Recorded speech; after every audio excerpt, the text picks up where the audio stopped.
Hello everyone, good morning and जय हिंद। मैं भी एक आप सभी का स्वागत करता हूं exam defence warrior YouTube channel पे। कैसे आप सब लोग? बढ़िया। तो अभी इंडिया अमेरिका के बीच में काफ़ी टेंशन हाई हो चुका है, तो इसको लेके थोड़ा सा मैं भी अपना ओपिनियन शेयर करना चाह रहा था, क्योंकि काफ़ी मैं भी जियो पॉलिटिक्स को फॉलो करता हूँ, तो काफ़ी कुछ जो मुझे लगता है आप तक पहुँचाना चाहिए, जो इस देश के लिए फ़ायदेमंद हो सकता है, और आपके भी मन में बहुत सारे जो डाउट होंगे उसको क्लियर मैं कर सकता हूँ। तो मैं कोशिश करता हूँ इस वीडियो के थ्रू। सबसे पहली बात ये हो रही है कि ये जो अमेरिका के साथ हमारा टैरिफ वार हुआ, एक तरीके से टैरिफ वार नहीं बोलेंगे, वन साइडेड बोलेंगे इसको, एक्शन लिया गया अमेरिका के द्वारा, तो ये किस हद तक सही है? क्या इससे बचा जा सकता है कि कुछ और हमें स्टेप्स लेने थे जो हम नहीं लिए, जो हमसे गलती हो गई, शायद इस वजह से हम ये झेल रहे हैं या परेशानी हो रही है? तो इसको स्टार्टिंग करते बिल्कुल हम लोग अपने मेन मुद्दे पे जाते हैं। मेन मुद्दा क्या है? इस देश की सबसे बड़ी खास बात क्या है जो बहुत मुश्किल वक्त से निकला है? वो है आपका आज़ादी का वक्त। अंग्रेजों की गुलामी, फ्रांसीसियों की गुलामी, हम लोगों ने सबकी गुलामी झेली है। इस हिंदुस्तान में सभी पोर्ट हो गए, सभी देश की जगह हो गए, अलग अलग देश के आए थे लोग, गुलामी मतलब यहाँ पे गुलाम बना के गए थे इस देश को। तो इस देश ने बहुत बड़ी गुलामी झेली है। अब उसको कंपेयर करते हैं आज के वक्त के साथ, क्या कुछ मैच कर रहा है कि बिल्कुल डिफरेंट चीज़ें? तो देखिए, अमेरिका कह रहा है कि आप ऐसे बिजनेस करो, ऐसे नहीं करो। अगर आप ऐसे बिजनेस करोगे जैसे मैं कह रहा हूं, तो इसमें आपका फायदा है, मैं आपकी हेल्प करूंगा। अंग्रेज जब आए थे बिजनेस करने, तो वो कुछ राजा के साथ मिले और वही चीज बोले कि अगर आप मुझसे बिजनेस करोगे तो फायदा है, नहीं करोगे तो कोई और राजा फायदा उठा ले जाएगा। यानी कहीं ना कहीं अगर बिजनेस वाला पॉइंट देखा जाए तो बिल्कुल जो कॉलोनियल आया था, ईस्ट इंडिया कंपनी आई थी, उससे बिल्कुल अमेरिकन का अभी इस वक्त का जो टोन है वो मैच करता है।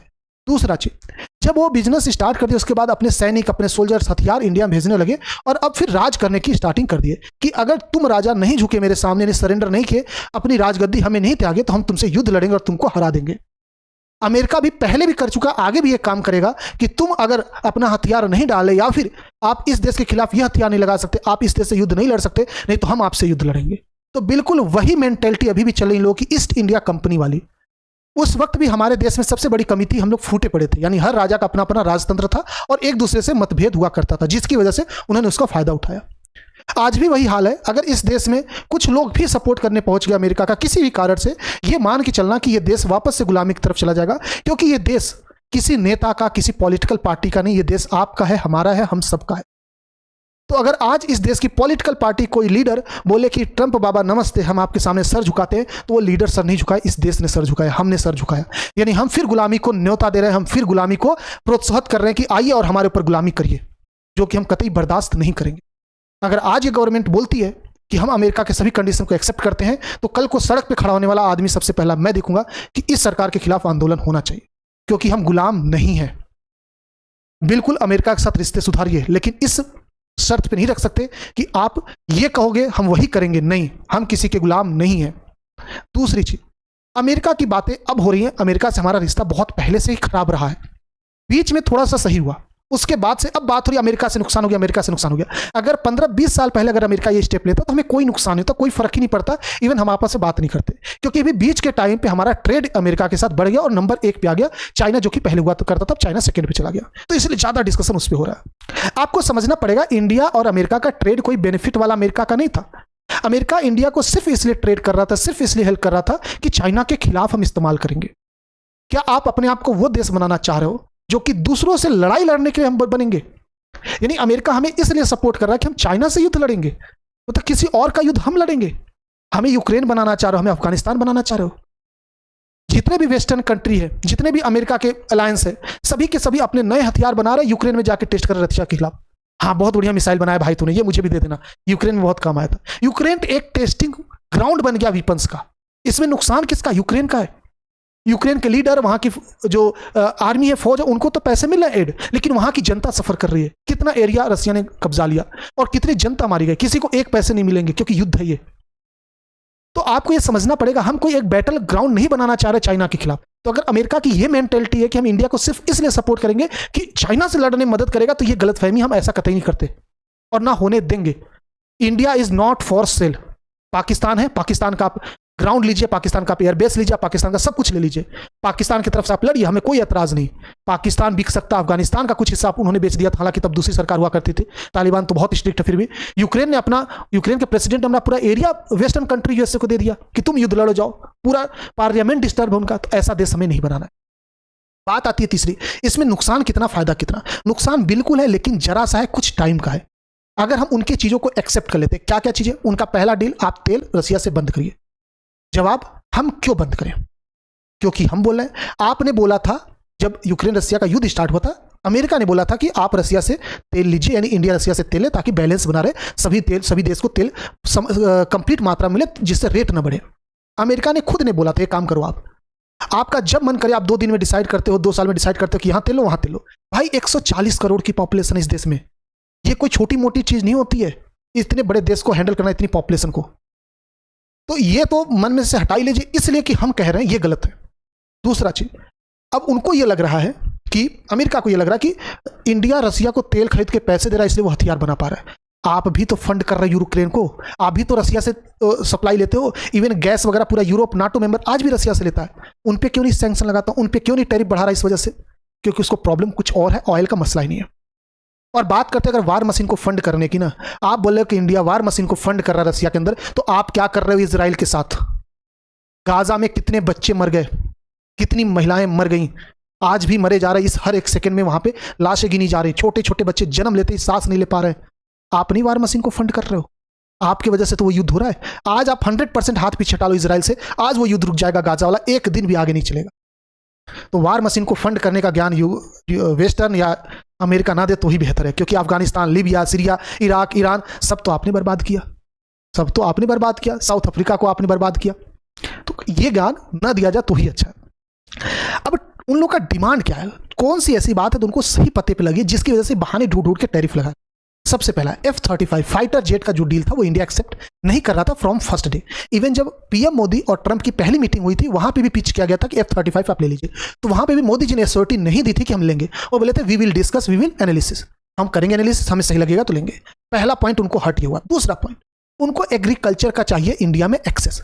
एग्रीकल्चर यानी खेती बाड़ी का जो केमिकल वगैरह खाद वगैरह होते हैं ये लोग, अब उसका एक्सेस इसलिए नहीं दिया जा सकता क्योंकि इंडियन का जो फर्टिलाइजर यूज करने का एक कैपेसिटी कह दीजिए या जो तरीका वो थोड़ा सा बिल्कुल अलग है। उनके पास क्या बहुत हेवी लेवल वाले केमिकल्स होते हैं जो कि बिल्कुल बर्न कर देते हैं। अब उनके पास पैसा है, फिर उसके ऊपर दूसरा केमिकल लगा कर उसको कवर अप कर लेते हैं। हमारे पास इतना नहीं कि कोई किसान बार बार फर्टिलाइजर यूज करके पैदावार बढ़ाएगा और बेच पाएगा, क्योंकि हमारे उतना नहीं है। तीसरी बात, उनको डेयरी में चाहिए एक्सेस, डेयरी यानी कि दूध, पनीर, इन सब में। अब इसमें भी हम नहीं दे सकते, क्यों? क्योंकि उनका दूध निकालने का, पनीर बनाने का, बटर बनाने का तरीका अलग है।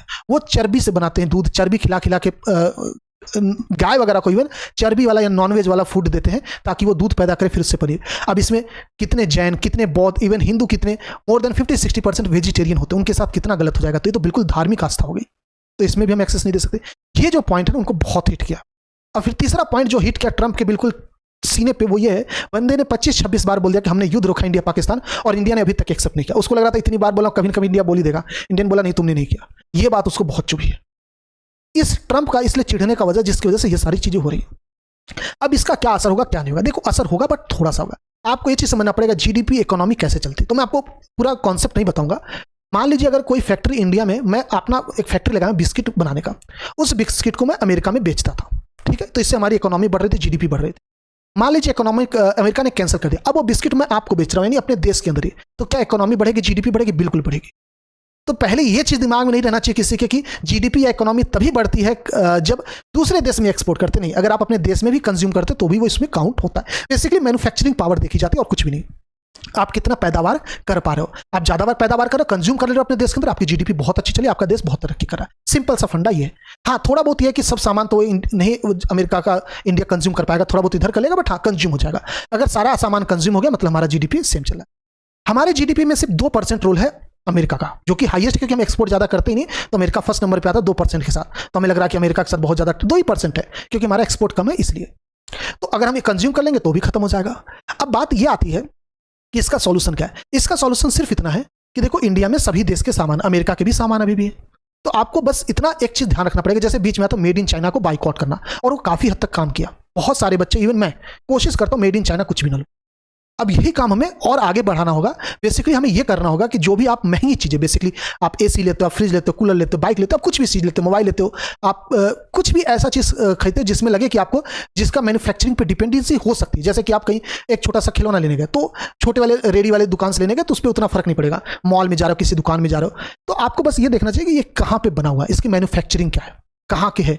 उस हिसाब से अगर इंडिया का है तो उसको आप प्रेफरेंस दे सकते हो। बस यही आपका सबसे बड़ा योगदान होगा इस देश में। उसके बाद कोई कुछ नहीं कर सकता। और मैं ये चीज अपने एनालिसिस के साथ, अपने एक्सपीरियंस के साथ शेयर करूं कि ये जो टैरिफ वाला चीज है कुछ लिमिटेड टाइम का, ये खत्म होने वाला।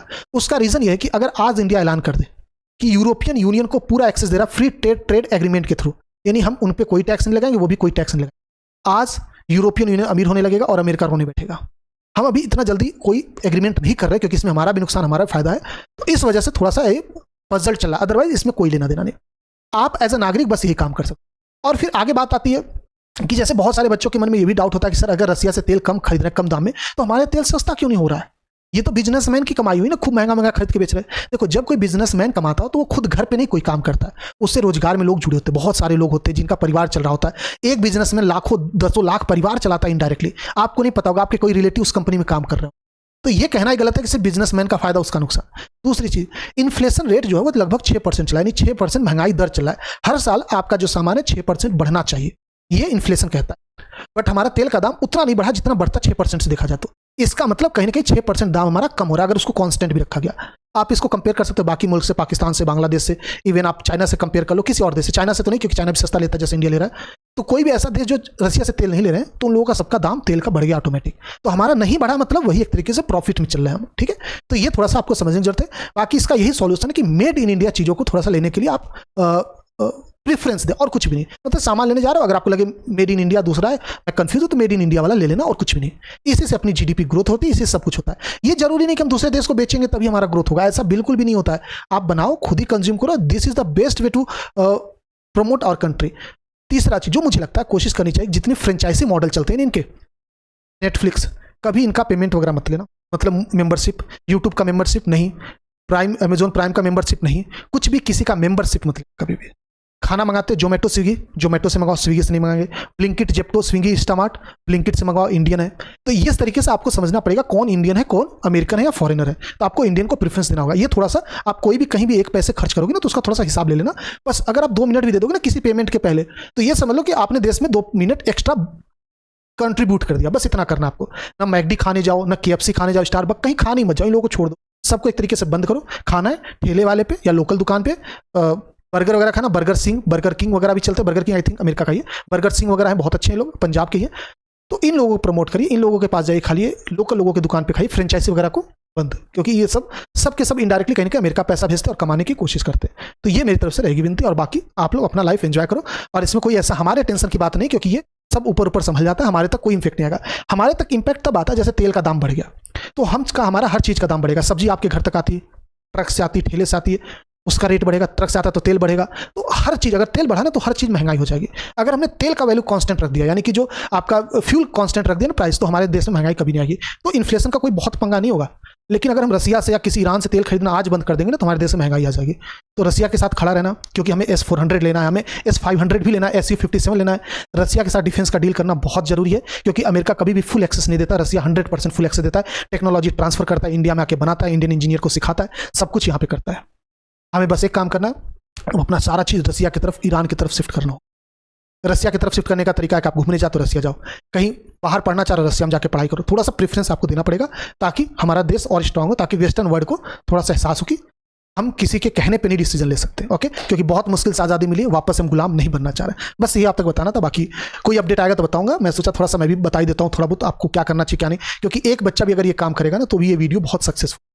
मिलते हैं, थैंक यू, जय हिंद, जय भारत।